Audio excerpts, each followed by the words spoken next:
Mamma, mamma, che bella sta parola, mamma, la parola più bella del mondo. E quando mi viene da sonno, felice e contento mi trovo, dei ricordi passati, con la famiglia unita, di feste, di canti e di balle.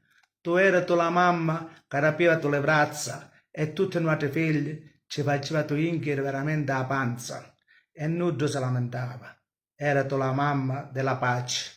Nudo si permetteva a sciarriarsi, perché tu, mamma, l'educazione ci imparaste a tutti noi altri.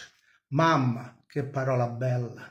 Ho scrivesse 1 milione di volte sta parola mamma, mamma, mamma. Non finisce mai di dirti sempre mamma, perché se si dice della vita che perde la mamma non la guadagna più. Mamma, mamma, mamma, la volesse finire sta poesia, ma la parola mamma mi viene d'ora a lasciarti. La mamma è osiato di tutti i figli. Dedicata a mia mamma. Un bacione.